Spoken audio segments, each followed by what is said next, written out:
अस्सलाम वालेकुम dear students. आज का हमारा जो लेक्चर का टॉपिक है वो डीएनए रेप्लिकेशन। ठीक है, मतलब डीएनए अपना रेप्लिका यानी कॉपी कैसे बनाता है। ठीक है, इससे पहले हम लोगों ने देखा कि डीएनए जो है वो ही जेनेटिक मटेरियल, उसके लिए हमने प्रूफ दिया, उसके लिए डिफरेंट एक्सपेरिमेंट्स जो परफॉर्म किए गए वो हमने चेक किए। ठीक है, तो आज हम उसी से रिलेटेड उसकी एक प्रॉपर्टी है डी रेप्लिकेशन। ठीक है, उसकी डिटेल्स देखेंगे कि बेसिकली यूकैरियोट्स के अंदर, प्रोकैरियोट्स में आप लोग पहले जो है वो आप लोगों ने एफएससी में डिटेल से पढ़ी है, लेकिन यहाँ पर हम देखेंगे कि यूकैरियोट्स के अंदर जो है वो क्या रेप्लिकेशन में क्या फ़र्क है या किस तरह से होती है। ठीक है, फिर हम एंड पे उसका डिफरेंस भी करेंगे कि प्रोकैरियोट्स में यूकैरियोट्स में क्या डिफरेंस आता है। तो सबसे पहले हम डेफिनेशन देखते हैं रेप्लिकेशन की, कि रेप्लिकेशन जो है वो आपके पास क्या है कि एक लाजमी हिस्सा है। ठीक है, सेल डिवाइड करते हैं, ग्रोथ होती है, सेल्स न्यू बनते हैं, रिपेयरिंग होती है, वो किसकी वजह से, न्यू सेल्स बनने की वजह से। न्यू सेल्स जब बनेंगे जब न्यूक्लियस कॉपी होगा, न्यूक्लियस के अंदर बेसिकली क्या चीज़ है, डीएनए। ठीक है, यानी डीएनए कॉपी होगा, डीएनए बनेगा, डबल होगा, तब जाके जो है वो आपके पास सेल डिवाइड हो, यानी माइटोसिस। माइटोसिस की 3 फेजेस होती हैं। ठीक है, हमारे पास प्री माइटोटिक फेज़ होती है, ठीक है, पोस्ट माइटोटिक फेज़ होती है, ठीक है, जो हम लोगों ने पढ़ी थी G1 फेज़ है। ठीक है, माइटोसिस और मियोसिस में जो इंटरफेज़ हम लोगों ने बेसिकली पढ़ी थी G1 phase, S phase and G2 phase. S phase के अंदर जो है वो आपके पास क्या सिंथेसाइज होता है, डीएनए सिंथेसाइज होता है, डीएनए रेप्लिकेट होता है। ठीक है, तो हम इसमें क्या कर सकते हैं कि ऑर्गेनिज़म जो है वो अपने डीएनए को खुद रेप्लिकेट करता है, उसके अंदर ये प्रॉपर्टी है, वो सेल्फ रेप्लिकेटिंग है। ठीक है, डिफरेंट एंजाइम को यूज़ करके डिफरेंट प्रोसेस, डिफरेंट जो है वो आपके पास मैकेनिज़्म यूज़ करके जो है वो आपके पास अपने आप को कॉपी करता है। अब स्टार्ट में जो है वो आपके पास क्या था कि जो रेप्लिकेशन थी या डुप्लीकेशन का प्रोसेस था, उसके लिए डिफरेंट मॉडल्स दिए गए थे कि क्या मैकेनिज़्म यूज़ करते हैं। ठीक है, उसमें हमारे पास ये नीडलबर्ग ने जो है उसने वाटसन और क्रिक के मॉडल को यूज़ करते हुए 3 मैकेनिज़्म सामने रखे थे, semi conservative, conservative and disruptive. Semi conservative में क्या होता है कि इसमें ये कहा गया था कि जो नॉर्मली जो आपके पास क्या होता है कि जो डीएनए रेप्लिकेट होता है, ठीक है, उसके अंदर सेमी कंजर्वेटिव में ओल्डर स्ट्रैंड जो है वो आपके पास क्या होता है कि जो डीएनए होता है, ठीक है, रेप्लिकेशन के दौरान, ठीक है, उसमें जो ओल्डर स्ट्रैंड होता है और जो न्यू स्ट्रैंड होता है, ठीक है, वो कम्बिनेशन होते हैं, हाफ 50% ओल्डर स्ट्रैंड होता है और 50% न्यू स्ट्रैंड होता है। ठीक है, तो यानी आपके पास क्या होगा कि बेसिकली हम यूँ कह सकते हैं कि न्यू स्ट्रैंड तो बनते हैं, ठीक है, लेकिन ओल्डर स्ट्रैंड को एज अ टेम्पलेट यूज़ करके। ठीक है, तो एज अ रिज़ल्ट जो आपके पास स्ट्रैंड बनेगा उसमें एक पेरेंट स्ट्रैंड होगा और एक न्यू सिंथेसाइज स्ट्रैंड होगा। ठीक है, न्यूली सिंथेसाइज। दूसरा है कंजर्वेटिव। इसके अकॉर्डिंग जो है वो आपके पास क्या होगा कि पेरेंटल जो यानी जो आपके पास टेम्पलेट स्ट्रैंड है, ठीक है, वो आपके पास क्या होता है कि वो जुड़े रहते हैं। ठीक है, सिर्फ रेप्लिकेशन के टाइम पे ओपन होते हैं, दोनों स्ट्रैंड्स न्यू बनते हैं और आपस में जुड़ जाते हैं, और जो पेरेंटल या ओल्डर स्ट्रैंड होता है वो दोबारा से क्वाइल्ड हो जाता है। यानी इसमें आपके पास क्या होगा कि पूरा का पूरा कंजर्व, यानी उसके अंदर कोई चीज़ नहीं चेंज होती। ठीक है, ओल्डर स्ट्रैंड दोबारा से जुड़ जाएगा और जो न्यू स्ट्रैंड्स बने होंगे वो पूरे का पूरा डीएनए न्यू बनेगा, दोनों स्ट्रैंड उसके। थर्ड वन जो है वो आपके पास है डिसरप्टिव। डिसरप्टिव में ये होता है कि जो दोनों स्ट्रैंड्स हैं, ठीक है, डीएनए के, वो आपके पास मिक्सचर होते हैं, ठीक है, ओल्डर और न्यू का, डिफरेंट पार्ट्स के लिहाज से सिंथेसाइज होते हैं। अब ओरिजिन देखा जाए यहाँ पर हमारे पास के, यहाँ पर आपको नज़र आ रहा होगा कि जो ओरिजिनल डीएनए है, ठीक है, अगर कंजर्वेटिव से देखा जाए तो जो पुराना है वो खुद से आपके पास बिल्कुल कंजर्व हो गया है। ठीक है, ओल्डर न्यू है और उसने 2 न्यू ब्लू स्ट्रैंड्स बना दिए हैं। ठीक है, डिसरप्टिव में क्या है, दोनों पेरेंटल भी और न्यूली फॉर्म डीएनए जो है वो दोनों क्या हो गए, कम्बिनेशन है, या आप कह लें कि पार्ट्स में जो है वो आपके पास बनते हैं, ओल्डर और न्यू का कम्बिनेशन होते हैं। ठीक है, सेमी कंजर्वेटिव में क्या होता है कि जो एक स्ट्रैंड है वो आपके पास पेरेंटल है और एक जो है वो न्यूली सिंथेसाइज स्ट्रैंड है। तो इसमें से हमारे पास जो करेक्ट स्ट्रैंड लिया गया था वो मेजल्सन और स्टॉल के एक्सपेरिमेंट्स आप लोगों ने सेकेंड ईयर में पढ़े होंगे। ठीक है, 1958 में उन्होंने इसके ऊपर परफॉर्म किया था। ठीक है, सेंट्रीफ्यूज मशीन के ज़रिए N14 और जो है 15 यूज़ करके, ठीक है, नाइट्रोजन के हैवी आइसोटोप्स यूज़ करके, ठीक है, सेंट्रीफ्यूज मशीन के ज़रिए। तो उन्होंने कहा था कि semi conservative type of replication जो है वो करेक्ट है, ठीक है, और इसी को ही माना जाता है, इसी के ही अकॉर्डिंग जो है वो हमारे पास हम रेप्लिकेशन को स्टडी करते हैं, ठीक है, उसी के अकॉर्डिंग उसने फिर मैकेनिज़्म भी आगे साइंटिस्ट ने दिए। अब डीएनए रेप्लिकेशन के लिए क्या क्या चीज़ चाहिए होती है, ठीक है, क्या रिक्वायरमेंट्स हैं यूकेरियोट्स के अंदर। सबसे पहले तो आपके पास डीएनए का होना ज़रूरी है, डीएनए नहीं है तो रेप्लिकेशन ही नहीं होगी। देन न्यूक्लियोटाइड्स, ठीक है, जो उसके अंदर यानी उसका आप इंग्रेडिएंट्स कह लें कि जो उसने यूज़ करने हैं, ठीक है, जैसे आपके पास एडेनिन, गुआनिन, साइटोसिन, थायामीन है, ठीक है। देन रेप्लिसोम्स होने चाहिए, यानी ऐसे आपके पास बॉडीज़ होती हैं जो रेप्लिकेशन करने में हेल्प आउट करती हैं, ठीक है। इसी तरह रेप्लिकॉन्स होते हैं, ठीक है, जो कि उन रेप्लिसोम्स को एड करते हैं, हेल्प आउट करते हैं, ठीक है। उसके बाद इंजाइम्स हैं हमारे पास, ये बेसिकली ये इंजाइम्स होते हैं, ठीक है। एमसीएम हेलिकेज़ है, टोपोआइसोमेरेज़ है, प्राइमेज़ है, ठीक है, और डीएनए पॉलीमरेज़ है। अब सबसे पहले हम देखते हैं हमारे पास टेम्पलेट डीएनए जो है वो क्या होगा कि हर स्ट्रैंड, दोनों में 2 स्ट्रैंड है, दोनों में से हर एक जो है वो as a template strand act करता है, ठीक है।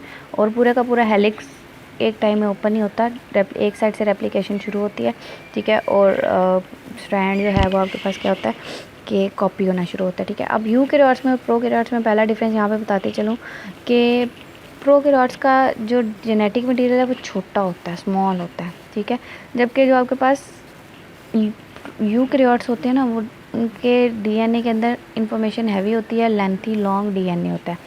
तो मे बी प्रोकैरियोट्स के अंदर जो है वो आपके पास रेप्लिकेशन एक साइड से शुरू हो, दूसरी साइड से ख़त्म हो जाए, ठीक है। लेकिन जो यूकेरियोट्स हैं इनके अंदर रेप्लिकेशन डीएनए में एक टाइम पे कई जगह पे शुरू हो जाते हैं, रेप्लिकेशन बबल्स बन जाते हैं इनके अंदर, ठीक है। तो सिंथेसाइज होते हैं, ठीक है, कॉम्प्लीमेंट्री स्ट्रैंड, एक स्ट्रैंड जो ओपन होगा वो उससे, फॉर एग्जांपल अगर एक स्ट्रैंड में एडेनिन है तो जो न्यू स्ट्रैंड बनेगा उसके ऑपोजिट आपको पता है कि थायामीन आती है, ठीक है। वाटसन क्रिक मॉडल के अकॉर्डिंग जो है वो आपके पास एडेनिन के ऑपोजिट हमेशा थायामीन आएगी, ठीक है, गुआनिन के ऑपोजिट हमेशा साइटो। तो वो इसको टेम्पलेट को यूज़ करते हैं और उसके ऑपोजिट स्ट्रैंड न्यूक्लियोटाइड्स लाकर बाइंड करना शुरू कर देते हैं, ठीक है। तो यही न्यूक्लियो तो नॉर्मली आपके पास क्या होगा कि थाउजेंड्स ऑफ न्यूक्लियोटाइड्स जो हैं वो मौजूद होते हैं, ठीक है, और नाइट्रोजनस बेसिस होती हैं, डीऑक्सीराइबोस शुगर होती है, ठीक है, फॉस्फेट ग्रुप होता है, ये सारी चीज़ें उसने इकट्ठी करके रखनी है तब जाके डीएनए की। अच्छा, डीएनए टेम्पलेट भी हो गया, न्यूक्लियोटाइड भी हो गया, ठीक है। अब हमारे पास क्या है, रेप्लिसोम्स क्या हैं, ठीक है। अब ओवरऑल जो जेनेटिक आपके पास रेप्लिकेशन होती है ना, ठीक है, उसके लिए एक प्रॉपर प्रोटीन्स यानी एंजाइम्स चाहिए होते हैं, ठीक है, जो कि अरेंज हों प्रॉपर, ठीक है, एक सीक्वेंस के साथ, तब जाके आपके पास एक रेप्लिकेशन का प्रोसेस शुरू होगा। तरतीब से ही चलती है ना सारी चीज़ें, ठीक है।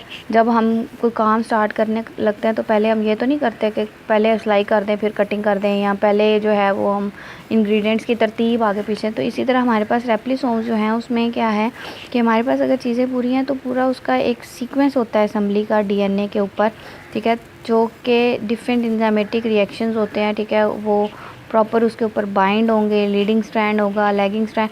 अच्छा, अब इन दोनों में से लीडिंग और लैगिंग स्ट्रैंड का आपको पता है कि लीडिंग स्ट्रैंड कॉन्टीन्यूसली सिंथेसाइज होता है, ठीक है, उसमें कोई रुकावट नहीं आती, जबकि लैगिंग जो स्ट्रैंड है ना वो पार्ट्स में सिंथेसाइज होता है, जिन्हें हम ओकाज़ाकी फ्रेगमेंट्स का नाम देते हैं, ठीक है।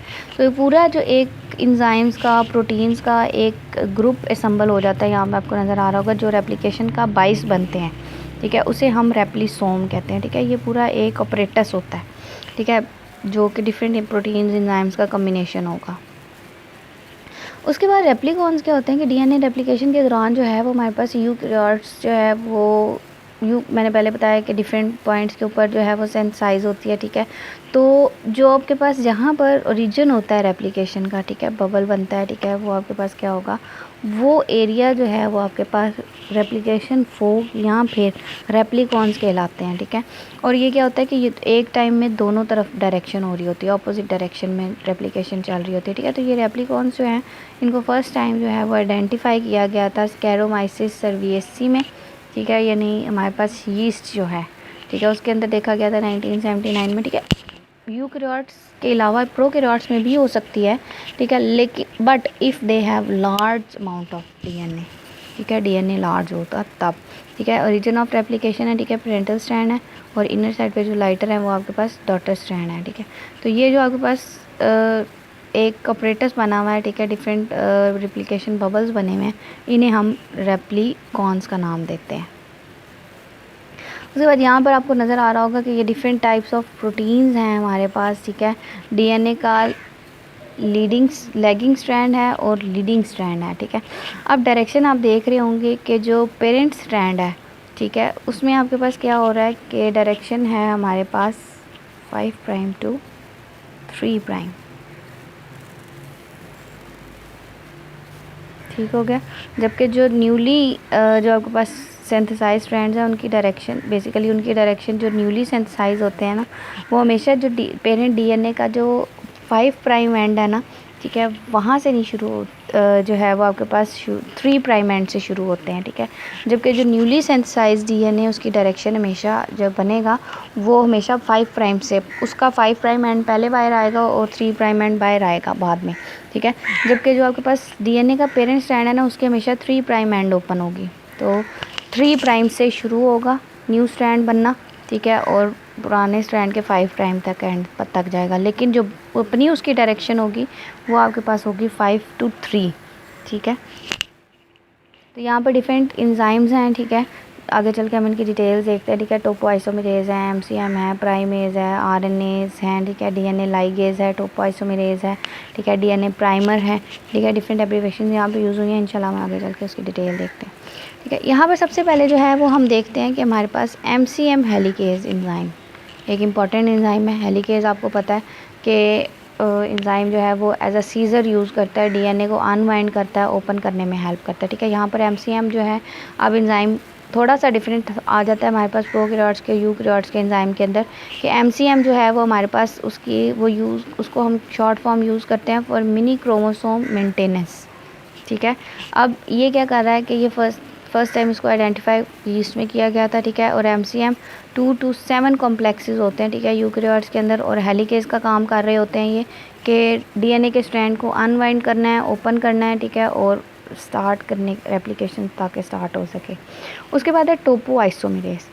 अब ये एक ऐसा एंजाइम है, आइसोमेरेज एंजाइम है, जो क्या करता है कि डीएनए, अब कोई चीज़ हम जब ओपन करते हैं ना तो बैक साइड से वो और कॉइल होता जाता है, ठीक है, सुपर कॉइलिंग होना शुरू हो जाती है उसकी। तो ये डीएनए को सुपर कॉइल होने नहीं देगा। विदाउट सुपर कॉइलिंग ये डीएनए को आसानी से क्या करना शुरू करेगा, ओपन करना शुरू करेगा, ठीक है। तो प्रोकैरियोट्स के अंदर जो है, इसके अंदर बेसिकली ये आपके पास टोपोआइसोमेरेज वहाँ पर भी यूज़ होता है, और यूकैरियोट्स के अंदर भी ये यूज़ होता है, ठीक है। नेगेटिव चाहे पॉजिटिव, बेसिकली जो है वो नेगेटिव सुपर कॉइलिंग से बचाने के लिए ये एंजाइम जो है वो यूज़ होता है, बोथ टाइप, बट प्रोकैरियोट्स के अंदर ये नेगेटिव को करता है और यूकैरियोट्स के अंदर दोनों को।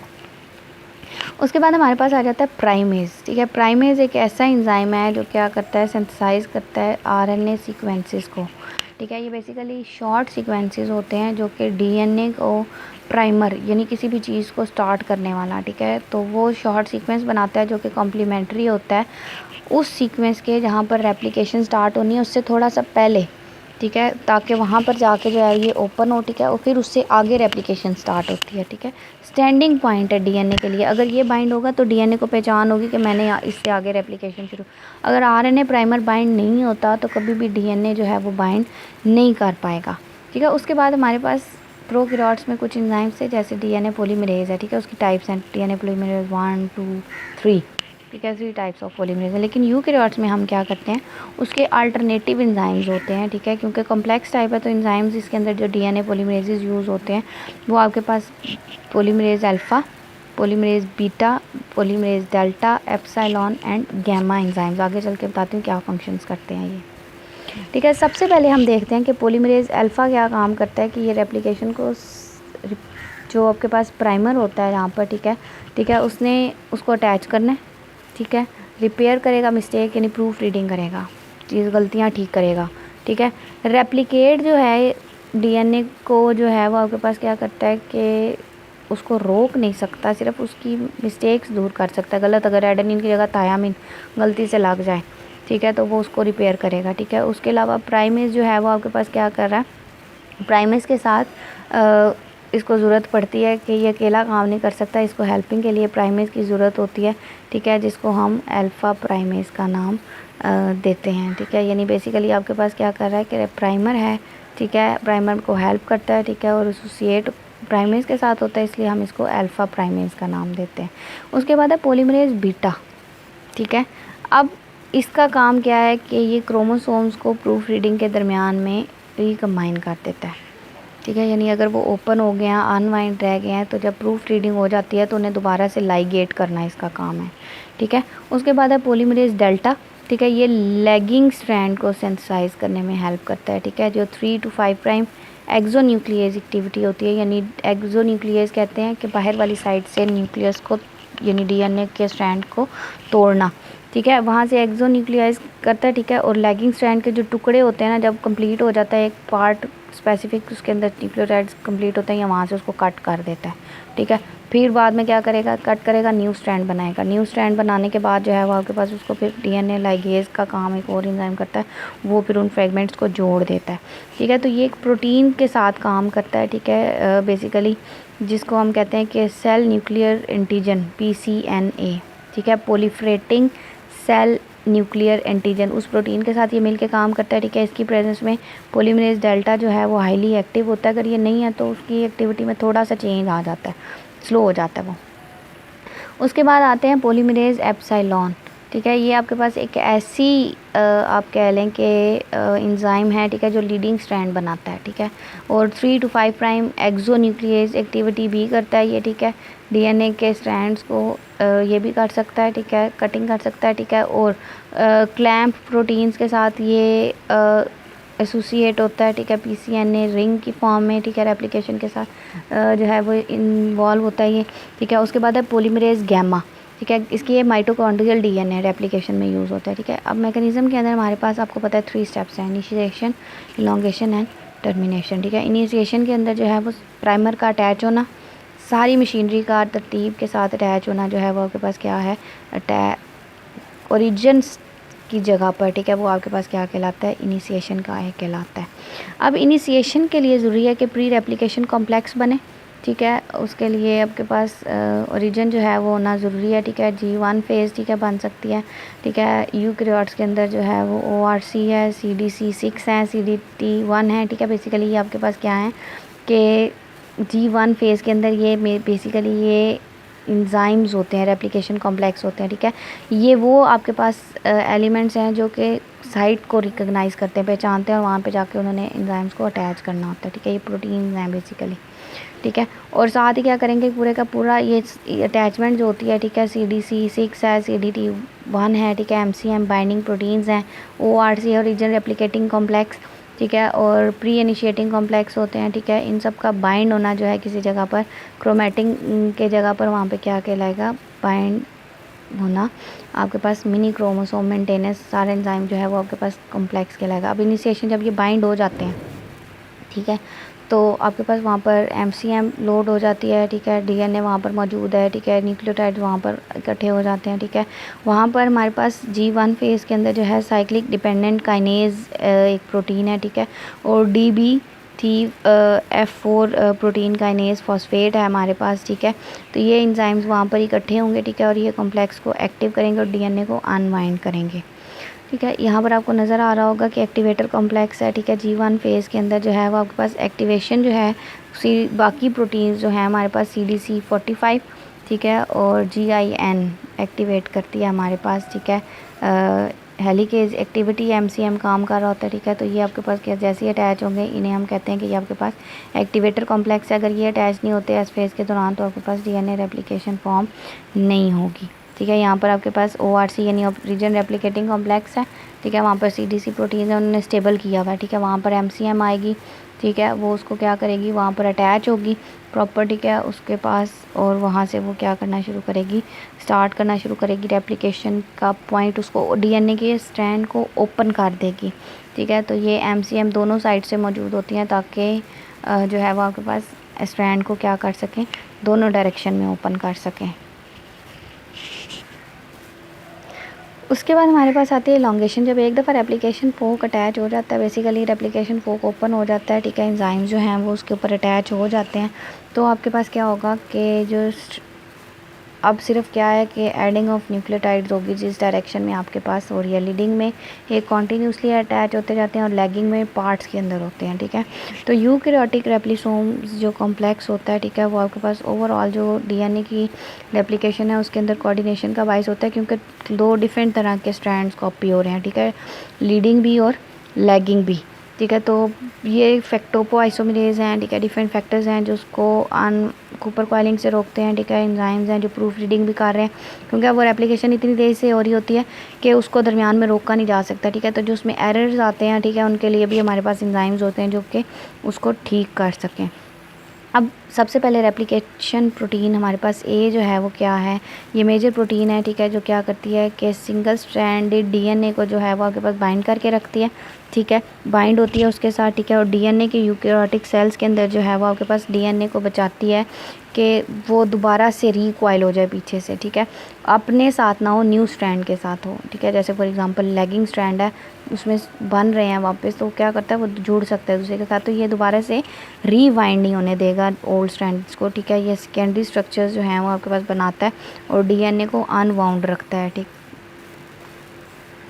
उसके बाद यहाँ पर आपको नज़र आ रहा होगा कि एफपीएस, ठीक है, पोल है, एमसीएम है, रेप्लिकेशन प्रोटीन जो है वो आपके पास है, पॉलीमरेज अल्फ़ा जो है और गामा जो है वो मौजूद होते हैं, ठीक है, लीडिंग स्ट्रैंड के ऊपर, ठीक है। लीडिंग स्ट्रैंड का मैकेनिज़्म जो है वो ये है कि वो कॉन्टीन्यूसली जो है वो टूवर्ड रेप्लिकेशन फोक ही आगे बढ़ता है, ठीक है, जबकि जो लैगिंग है उसकी एक ये भी है कि वो away from replication fork synthesize होता है, ठीक है। लीडिंग स्ट्रैंड जो है वो टेम्पलेट के ऊपर जो है वो आपके पास रेप्लिकेशन फोक की वर्ड होगा, कॉन्टीन्यूस होता है, ठीक है। 5 to 3 प्राइम जो है वो डायरेक्शन होती है उसकी, ठीक है। डिफरेंट पॉलीमरेज एंजाइम्स बिल्कुल उसी तरह ही इन्वॉल्व होते हैं इसके अंदर, ठीक है, लीडिंग स्ट्रैंड के अंदर। अब होगा क्या कि जैसे ही आपके पास अनवाइंडिंग होती है डीएनए की एमसीएम के ज़रिए, हेलिकेज के ज़रिए, ठीक है, तो एप्सिलॉन जो है आपके पास पॉलीमरेज वो क्या करता है कि वो पीसीएनए, ठीक है, पॉलीमरेज जो आपके पास रिंग होता है वो आपके पास वहाँ पर अटैच होता है, पॉलीमरेज एप्सिलॉन जो है वो आपके पास एक्सोन्यूक्लियस एक्टिविटी करता है, ठीक है। और मिनिमम चांस होता है इसका एरर के दौरान ड्यूरिंग रेप्लिकेशन, लेकिन अगर हो जाए तो वो एरर्स भी क्या किए जा सकते हैं, दूर किए जा सकते हैं। क्या लैगिंग स्ट्रैंड में क्या होता है कि लैगिंग स्ट्रैंड जो है वो आपके पास डिसकंटिन्यूस होता है, ओकाज़ाकी फ्रेगमेंट्स की फॉर्म में सेंसाइज होता है, ठीक है। और न्यूली फॉर्म डीएनए जो है वो आपके पास क्या होता है कि run into 5 to 3 prime direction ही होगी, लेकिन रेप्लिकेशन फोक के ऊपर उसकी डायरेक्शन और हो जाती है, ठीक है। मतलब रेप्लिकेशन फोक से वो अवे हो जाता है, लेकिन डायरेक्शन उसकी वही रहेगी जो लीडिंग स्ट्रैंड की है, ठीक है, क्योंकि वो ऑपोजिट है ना एक दूसरे के। लीडिंग फिर उस डायरेक्शन में कॉन्टीन्यूस होता है, वो उसी तरह से उसकी डायरेक्शन जो है वो आपके पास क्या करेगी, डीएनए स्ट्रैंड के ऊपर जो है वो आपके पास न्यूली फॉर्म जो है वो 5 प्राइम to 3 प्राइम में होगा, ठीक है। जैसे कि आपके पास लीडिंग स्ट्रैंड है, ठीक है, लेकिन उसका क्या होगा कि आपके पास ऑपोजिट होने की वजह से वो फ्रेगमेंट इसी डायरेक्शन को मेंटेन रखने के लिए वो फ्रेगमेंट्स में सेंसाइज होता है, ठीक है। लैगिंग स्ट्रैंड के अंदर सेंसाइज के अंदर क्या होता है, डीएनए पॉलीमरेज जो है वो शॉर्ट फ्रेगमेंट्स में, ठीक है, मैं पहले बता चुकी हूँ। हार्ड फ्रेगमेंट के अंदर यूकैरियोट्स के अंदर बेसिकली जो है वो आपके पास 100 to 400 न्यूक्लियोटाइड्स हो सकते हैं, समटाइम इससे ज़्यादा भी हो सकते हैं, ठीक है। इवन 1000 to 2000 न्यूक्लियोटाइड्स भी आपके पास मौजूद हो सकते हैं, वो डिपेंड करता है कि कितना लेंथी जो है वो आपके पास उनका डीएनए या जेनेटिक मटेरियल है, ठीक है। तो पीसीएनए डिपेंडेंट जो आपके पास डीएनए पॉलीमरेज है, ठीक है, वो न्यूक्लियोटाइड ऐड करेगा, ठीक है। और जो प्राइमर रीजन्स होते हैं, ठीक है, और ये कैसे होता है कि जब एक फ्रेगमेंट सेंसाइज हो जाता है, ठीक है, तो ये क्लीव करता है, ठीक है, 2 to 3 आरएनए सीक्वेंसेस प्राइमर्स के पहले, ठीक है। और आपके पास क्या करेगा, वहाँ पर जो है वो आपके पास उसको दोबारा से नया ऑपरेटर्स जो है वो आपके पास क्लैंप आएगा, ठीक है, जो जिसमें सारी की सारी चीज़ें होती हैं, वो फिर नई जगह पे जाके पीछे से बाइंड करेगा, उतरेगा, ठीक है। और फिर वहाँ से पूरे का पूरा रिमेनिंग जो आपके पास पार्ट है वो सेंसाइज करने के बाद फिर से उतर जाएगा, फिर पीछे जाके नया लगेगा, फिर सेंसाइज करेगा, ठीक है, जैसे जैसे स्ट्रैंड ओपन होता हो जाएगा, ठीक है। तो इसका रिमूवल जो है उसको ज़रूरी है कि उसके लिए एक एंजाइम मौजूद हो, ठीक है, जिसे हम FEN1 प्रोटीन का नाम देते हैं, ठीक है। तो ये पॉलीमरेज गामा के साथ मिल के काम करती है, ठीक है, और क्लीविंग करती है, ठीक है, आरएनए प्राइमर सीक्वेंस की, और उसको नई जगह पे लगाती भी है जाके, ठीक है। न्यूक्लियोटाइड का सीक्वेंस जब रिमूव हो जाता है तो जब फ्रेगमेंट्स बन के उनके दरमियान के गैप को जो है वो कवर करता है पॉलीमरेज गामा, ठीक है, जो कि लाइगेज का काम दे रहा है। ठीक है, यहाँ पे आपको नज़र आ रहा होगा कि लीडिंग स्ट्रैंड जो है वो आपके पास कॉन्टीन्यूसली सिंथेसाइज हो रहा है। ठीक है, उसके अंदर PCN है, पॉलीमरेज एप्सिलॉन है, गिन्स हैं, MCM है। ठीक है, ये डिफरेंट एंजाइम्स एंड प्रोटीन्स हैं जो मैं आपको एब्रीविएशन पहले बता चुकी हूँ। ठीक है, कुछ जो हैं वो प्रोटीन्स हैं, उनके लिए हम CDC ठीक है टर्म यूज़ करते हैं हमारे पास। ठीक है, तो यहाँ पर दूसरा स्ट्रैंड आपको नज़र आ रहा होगा कि जो आपके पास लैगिंग है, जो फ्रेगमेंट्स में बाइंड हो रहा है, उसकी डायरेक्शन देखें बाहर की तरफ है। ठीक है, जबकि ऊपर वाले की डायरेक्शन रेड में आपको नज़र आ रही है, एरो अंदर की तरफ है। ठीक है, तो ये जो फ्रेगमेंट्स के दरमियान में गैप रह जाता है, ठीक है, इसको पॉलीमरेज गामा जो है वो लाइगेट कर देता है, जोड़ देता है। ठीक है, उसके बाद हमारे पास आ जाता है जी यूकैरियोट्स के अंदर टर्मिनेशन किस तरह से होती है। ठीक है, DNA पॉलीमरेज जो है वो क्या नहीं कर पाता, ठीक है, कि यूकैरियोट्स के अंदर जो एंड पॉइंट होता है टर्मिनल फ्रेगमेंट्स को जो है वो उसको रेप्लिकेट नहीं कर पाते। ठीक है, तो लैगिंग स्ट्रैंड जो है वो आपके पास लीनियर क्रोमोसोम्स बेसिकली होते हैं। तो टर्मिनल रीजन जो है उसको हम कहते हैं कि DNA जो है उसको टीलोमर का नाम दिया जाता है। टीलोमर के अंदर कुछ स्पेसिफिक सीक्वेंसेस होते हैं। ठीक है, उनके अंदर एंजाइम्स होते हैं जो कि रेप्लिकेशन को फैसिलिटेट करते हैं। ठीक है, अगर वो ना हो तो कभी भी DNA के जो एंड्स हैं वो कॉपी ना हो, क्योंकि जैसे प्राइमर पहले लगता है, इसी तरह हमारे पास एंड पॉइंट होने को ख़त्म होने के लिए भी रेप्लिकेशन को पहले का टाइम चाहिए होगा। ठीक है, तो इसके अंदर जो है टर्मिनल रीजन जो है DNA का उसको हम टीलोमर्स कहते हैं, शॉर्टर सीक्वेंसेस होता है। ठीक है, और एंड रेप्लिकेशन प्रॉब्लम भी दे सकता है। ठीक है, अगर एंजाइम्स मिसिंग हो। ठीक है, तो इसको प्रॉब्लम को सॉल्व करने के लिए टीलोमरेज के अंदर जो है वो आपके पास क्या होता है कि RNA कंटेनिंग एंजाइम्स होते हैं। ठीक है, जिसको फर्स्ट टाइम जो है वो एलिजाबेथ ब्लैकबर्न ने 1958 में डिस्कवर किया था। उसके साथ उसका एक हेल्पर था, कार्ल ग्रेडियर। ठीक है, तो उन्होंने कहा था कि वो रिवर्स ट्रांसक्रिप्शन जो है वो आपके पास ट्रांसक्राइब के ज़रिए जो है वो RNA टेम्पलेट को सिंथेसाइज करते हैं। ठीक है, और एडिशनल DNA बनाते हैं जो कि 3 प्राइम टीलोमर्स की तरह लॉन्गर होता है। ठीक है, यहाँ पर आपको नज़र आ रहा होगा कि जो टीलोमरेज एंजाइम्स होते हैं, ठीक है, वो मौजूद होते हैं। RNA जो है वो आपके पास टेम्पलेट होता है। ठीक है, वो बाइंड करेगा DNA के ऊपर। ठीक है, तब जाके आपके पास न्यूक्लियोटाइड जो हैं वो बाइंड होते हैं वहाँ पर। ठीक है, अगर नहीं होगा तो एंड पॉइंट कॉपी नहीं होगा।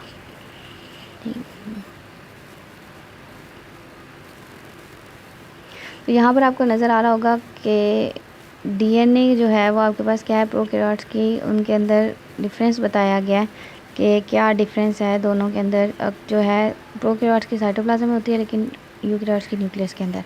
ठीक है, रेप्लिकेशन जो है वो प्रोकैरियोट्स में एक ही पॉइंट के ऊपर होती है, लेकिन यूकैरियोट्स में एक से ज़्यादा पॉइंट की तरफ हो सकती है। ठीक है, रेप्लिकेशन जो है वो आपके पास 100 to 200 न्यूक्लियोटाइड्स जो है उसकी स्पीड होगी। ठीक है, जबकि यहाँ पर जो है 150 न्यूक्लियोटाइड जो हैं वो आपके पास ओरिजिन के ऊपर मौजूद होते हैं। ठीक है, इनिशिएशन जो है वो आपके पास DNA और DNA-B के फॉर्म में हो सकती है। यहाँ पर जो है वो ORC origin replicating complexes proteins होती हैं, वो स्टार्ट करती हैं। ठीक है, इसी तरह प्रोकैरियोट्स में रेप्लिकेशन फोर्क एक ही होता है, लेकिन यूकैरियोट्स में एक से ज़्यादा हो सकते हैं।